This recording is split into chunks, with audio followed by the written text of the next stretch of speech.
Can you hear me okay? Yes. Cool. Yes, so a long life, I guess, making art, doing art, being involved in art. And as an artist initially, my grandmother first introduced me to art when I was 9 years old. And I've not stopped making things since then. And a lot of what I used to make is from found objects, literally, before it was a thing that you did. In fact, I was banned from going to the dump with my dad as a young girl because he would load up the trailer, take it, and I'd be the only one wanting to go.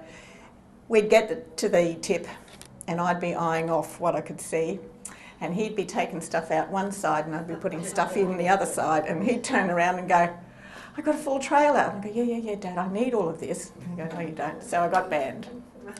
And I'm still doing things like that. In fact, there's an exhibition coming up at Queenscliff Neighbourhood House in, 2 months, and part of it is about repurposed art, or art that repurposes objects, and I'm in the process of collecting objects from the paper mill to put into the artwork. So I haven't given up on that. I was a terrible student at school. I understood nothing, quite dyslexic, couldn't do maths. All those little algebraic things used to jump around. You know, I would watch them dance on the page and I go, how do you corral all those things and put them in a straight line? Never happened. But interestingly, at the age of about, 40-something more, I happened to fall into becoming a teacher, which was most surprising to me, first of all, but and a very odd place for me to be. I had lived in Queensland up until I was about 40. Started a tour around Australia, as you do. Put the kids in the van and off you go. We'll just whip round Australia and get back and everything will be normal, but no. Found Victoria, found Mildura, and that was a 6-month trip. 10 years later, I went back to Queensland. In the process, I did all of my art study here. Mildura, Bendigo, Castlemaine, worked my way towards Melbourne, and in the process became an art teacher. Very odd for me. Went back to the family in Queensland and they all looked at me quite strangely, but anyway. That was a really interesting journey, going into being teacher. From more of an arts perspective, what I discovered in becoming this teacher person is that many art teachers start off as a teacher and develop their art, and I came the other way around because I was 50 when I started teaching. So I've had about 10 careers in my life. And so they'd kind of start with, I was the artist, not the teacher. So I used to get all the kids who couldn't cope. Back in the day, the ones they'd say were at risk, falling through the cracks, all of that sort of thing. I just get these Year 9 boys in my classroom. There's another 3 of you, okay. Can't sit still in class, can't learn, can't do this, can't do that. Here, you have them. And interestingly, art speaks all languages. This is where I came to understand, because up until then I was an artiste of my own, and I had my own language. I developed my own communication skills. I was doing exhibitions all around the place, but they were all my language. I didn't have to worry too much about others.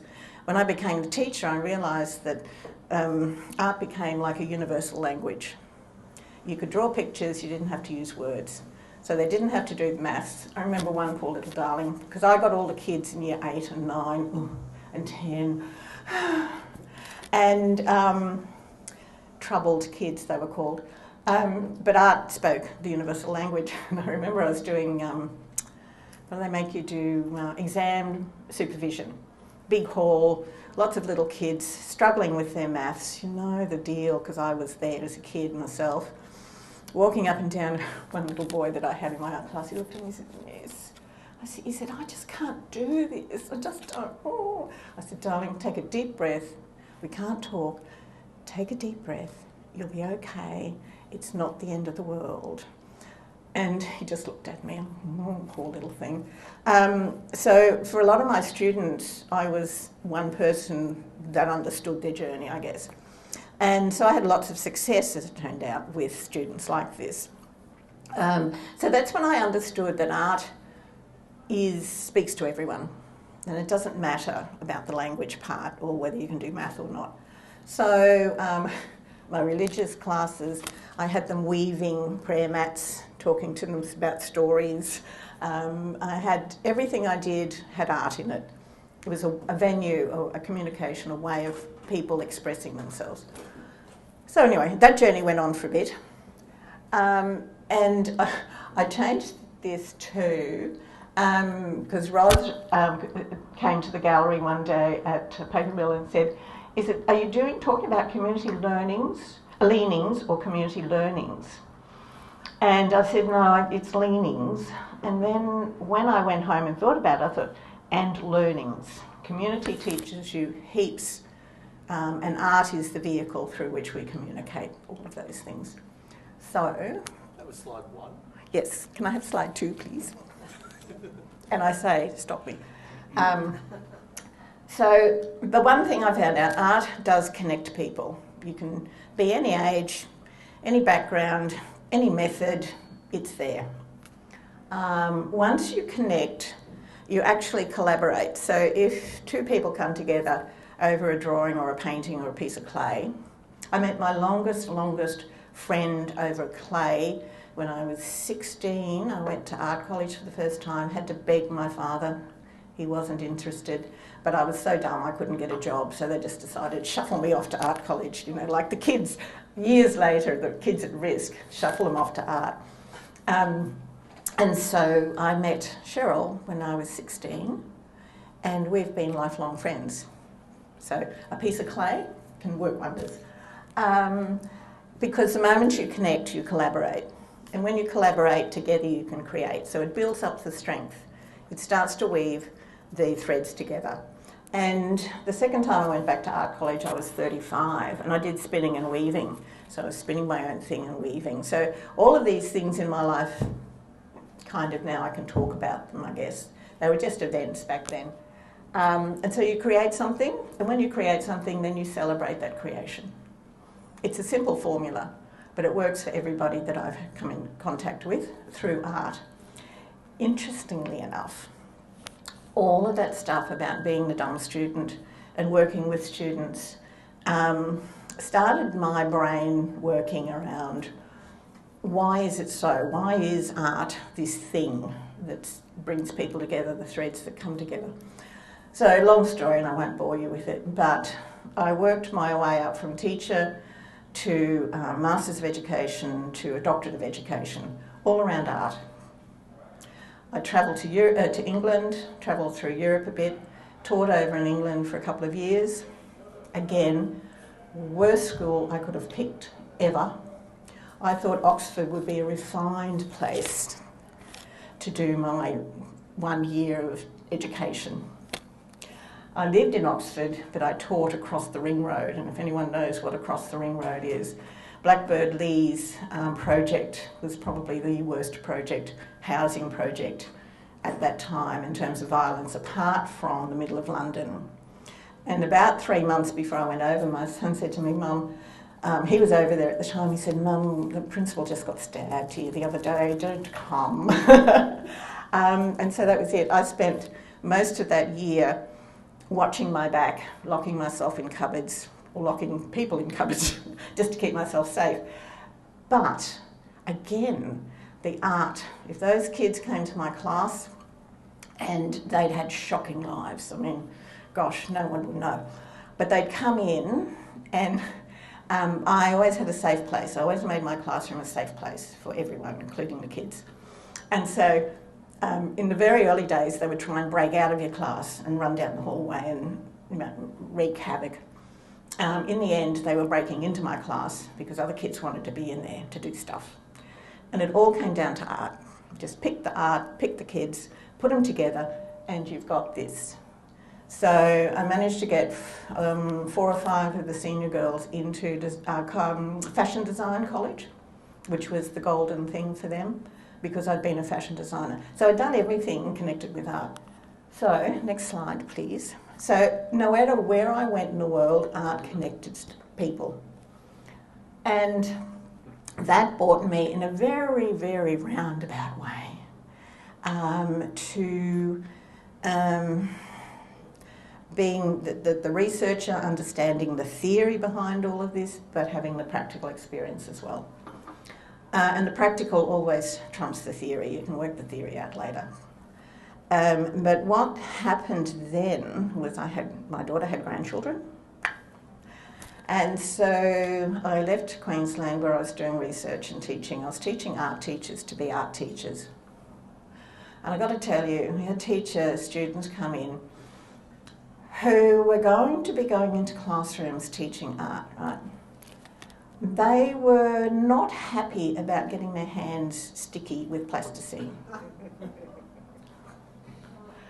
And in the end, the university, because they did all of this across Australia, not just in Griffith Uni, but they put most of their work online. So most of their subjects went online. So I was working with another student who did drama. I did the arts, the visual arts. She did the drama and the music. And they just kept closing down positions and teaching positions. And so at the end of the day, we were left with, how do you write a curriculum where you teach people art online? Ta-da! So I was a little bit over that as well. And then my daughter had children, and that's the grandma pool is stronger than anything else in the world, I've got to tell you. And so that brought me to Geelong. Never heard of Geelong. It's a long story. I went to Melbourne. We moved from the inner city to Flemington, Kensington. And we had 2 premier babies. My daughter had twin boys 10 weeks early. It was a very horrendous time for everybody. And a 2-year-old. So that was a bundle. And I'm the only family she has, so it was me, her and her hubby. And we had one each. And we used to flip a coin every day to see which one we got, so we had to mind these darlings. And Rotary, I went to the Rotary op shop in Flemington's Racecourse Road, to save my life, because I was going nuts. I was researching, doing my PhD. I was on a 24-hour call with the babies. You know, there were terrible things going on health-wise.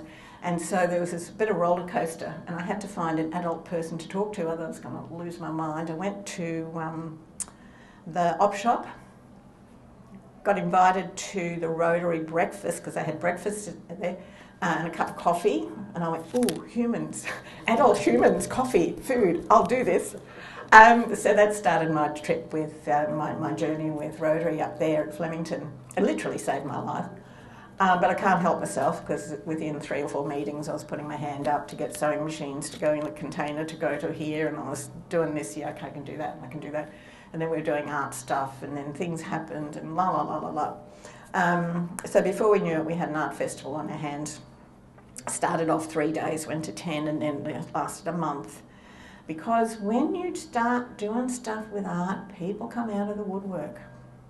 They do. They kind of, oh, I know so-and-so, she'd love to. And a lot of these people were looking for somewhere to be, and the art connected them. So I was full on into that, and I was organising festivals and things. And the big C came in and shut everything down. Meanwhile, my family had moved to Geelong. They said, Mum, you've got to come. And I went, oh, I don't want to move again. That's 5 times in 7 years. It's too much. And they said, oh, come on down, it's really arty down here. Okay. And there's cafes, and there's wine, and there's lots of vineyard wineries. And I'm like, ooh, okay. Any goat cheese? Yeah, okay. And I'd never heard of Geelong. So anyway, there you go. I was still living up there. They'd moved. I came down for my birthday. They took me to the paper mill. First place I ever went in Geelong, paper mill. Drove me in there, and I went, oh, I've got to be here. This is amazing.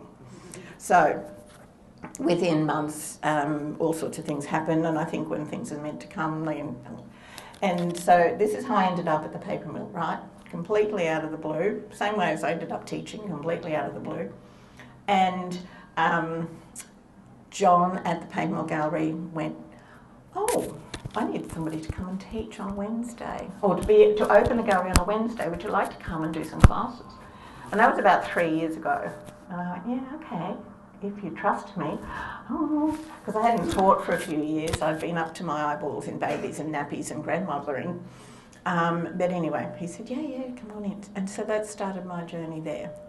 Then it grew because people want to come on Saturdays and Sundays because, again, stress, drama, relax, art. 20 minutes of drawing a day is the equivalent to a 2-hour meditation for your brain. They've done the test, for your brain to calm. And if you sit there and draw for 20 minutes, put the alarm on because you'll think you've been drawing for 2 hours. It just shuts down all that stuff. And COVID left us wrecked, literally, physically, emotionally. Like I had teachers who would come on a Wednesday night because they just needed that time alone or calm and with their art to get through the week. So I had stressed out teachers in my classes, I have stressed out nurses. And I know, not with the nursing, but I know with the teaching what stressed out can be. And so, again, but they came because they had to have that time with this group to calm, to do art, and to just shut the brain down for a bit. So that went on, and then people started saying, oh, I need to come on a weekend, blah, blah. So long story short, the cottage came up. People wanted weekend workshops, people wanted a bit more. I had the most amazing collection of women come and men. I always get one engineer.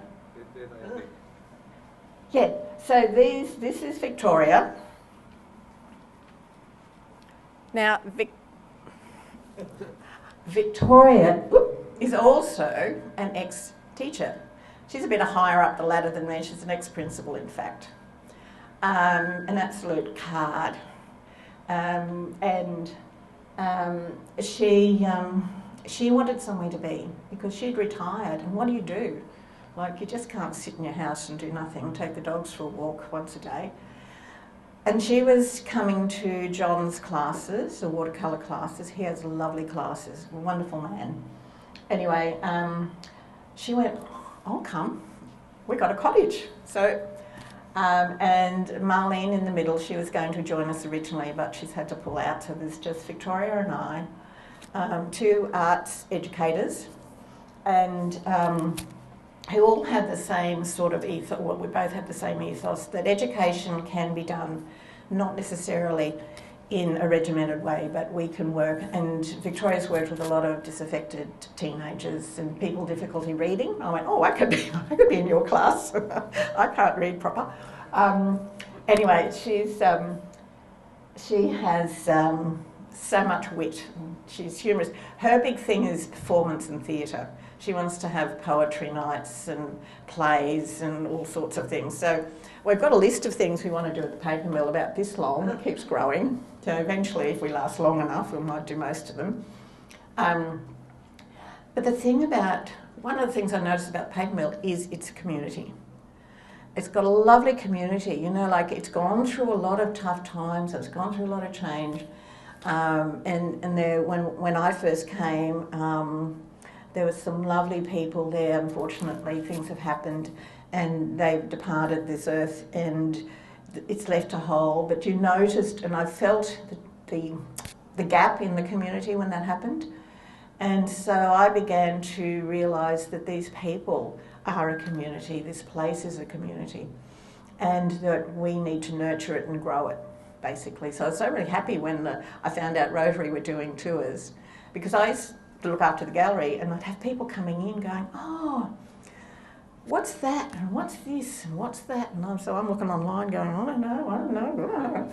And I'm still bringing my girls on a tour, I promise. We're just so busy we don't get there. The people and other people were coming and going, oh, I used to play here as a kid. So I was hearing these stories about people who knew the site really well and others going, I don't know what's happening. So I was kind of in the middle thinking, I've got to get this information down on paper to hand out. And then I heard you guys were doing the tours and went, yay! So that's so nice that you're bringing people to the site, because it was explained to me that it was a hidden gem when I first started, and it still is a lot, but we're working to change that, obviously. And the people there are wonderful. So Linda with yoga, Narelle with the gift shop and all that. We've developed a very good sense of community. And when we opened the cottage, we invited all of the other business people in, business holders, and we're going to do that on a regular basis. We're going to have, because being a couple of old art teachers, and you know, there's a tradition with teachers that you have your little Friday afternoon drinks just so you get unwind before you go home for the weekend. So we've decided on our Sunday afternoon drinks under the tree with our wonderful. I'm not sure if it's the next slide or the previous one. Previous slide. Previous slide. So you pop this one. So the thing is, sitting under the tree with our very favourite frogmouths. Okay. When we took the cottage over, I was in favour, because I like the history, of keeping Captain's Cottage as the name. But Victoria is a theatrical person. She fell in love with the Tawnies. She wants to set us up as a thing called Frogmouth Productions and run little plays and plays out in the walking around the site, you know, delivering your lines and, you know, whatever. So I can't say no, can I? So we've just changed the name to Frogmouth Cottage. And the birds are there, and they're called Eric and Martha. She's given them names. They've swapped sides of the tree, so they're now on the sunny side of the tree because the seasons have changed. So that's why we've changed to Frogmouth Cottage. People seem to like it. So the cottage is now named in their honour. So I'm probably running out of time, but just this was, so when we took it over, it had been a kitchen for, Graham, who ran the cafe. He was there for a few years, and they'd been cooking a lot of fat in the place. And so when we took it over, it was interesting. And we did a lot of cleaning. And now this is the other thing. When I said to my painting group that we were going to take on this cottage, everyone went, can we be involved? It just like creates a magnet. People just wanted to come along and do stuff, which was wonderful. So Victoria's cleaning windows, and they kept falling out because the putty's so dry. So she's cleaning away inside and suddenly pop. We're lucky we didn't get... And so every time you clean a window, you do it like, somebody hold the other side just in case. So she's a very warm lady, this cottage, but she's lovely. There's such a feel about it. Everyone loves coming. So we did lots of cleaning, lots of painting, up ladders and that. And then it is now a studio. So please come and visit us. And it's been all furnished completely on donations. Like, we've put in elbow grease, but people come and give us stuff. It's wonderful. You know, oh, okay, because it means a bit of ownership, and then they'll come back and do stuff. And it's part studio and part gallery. We're pushing more towards, it's still a gallery, but we're looking at people wanting to use the space or to come in and book the space for different things. It's a very flexible space. We can push everything around. We've had events there. We can have lunches. People come and volunteer, and they bring us plants to plant in the garden, which is lovely. So we've had big crowds, small crowds. I'm actually looking for somebody who can teach chair yoga, because I want to do a chair yoga thing. So we're not exclusively art. We've got, one of my girls is coming to do cheese making and make fresh gnocchi and tomato passata. So we're doing food, because you've got to have food with art. We are doing, what's the other thing? Oh, we've got a knitter coming up from Queenscliff to do crazy knitting. But just different things. So we're open to book clubs, we're open to people who want to rent the space for an hour or a day or, 3 weeks in a row or whatever. Do you know any paper makers? No, but we'd love to know one. That'd be amazing. In the paper mill. Yeah, so we're looking for a whole bunch of people. We've got a commercial kitchen, so we can actually prepare food. That's not a problem. And a couple of my people have got food handling things. My girls. Yes. We actually came across a lady who makes papers for the arty type. Because art people like high quality paper. Oh yes, we do. And the boutique paper making process We produces do. good art making paper. Oh, absolutely, absolutely. We are open to anybody who wants to create something, and we'll get people in to do whatever it is. Because I've got a list of things I want to do, so I'm looking for people to provide those classes so I can go. It works well. And paper is good. We've got a big commercial stove, so we can do dyeing, we can do eco-printing, we can do cheese making, we can do gnocchi making, we can do all that sort of stuff. And the idea is that we make this community hub based on creative stuff, so not just painting. Because one of the things I found when I went to Flemington, or anywhere really, when I moved to Mildura, I was looking for art people.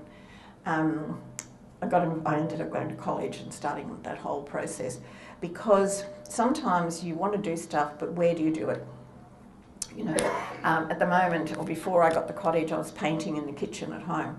So I had the easel on wheels, and when I want to get to the cupboard, I push it this way. When I want to get to the fridge, I push it that way, because that's all the space I had. Other people have space, fine, but we have on a Wednesday a casual art day. People who want to just make art or come and talk to other people who make art can come for $20, spend the whole day, sit in front of the fire, chat, paint, draw, whatever you want to do. So it's about kind of letting people know that it exists, that it's there, and then how would you like to use it? I've got flyers and things that I can give you to let you know. I run classes Saturday and Sunday. We've got someone else doing classes on a Thursday and the open day on a Wednesday. But generally, the idea is just to make it available. Community rates, like cheap as.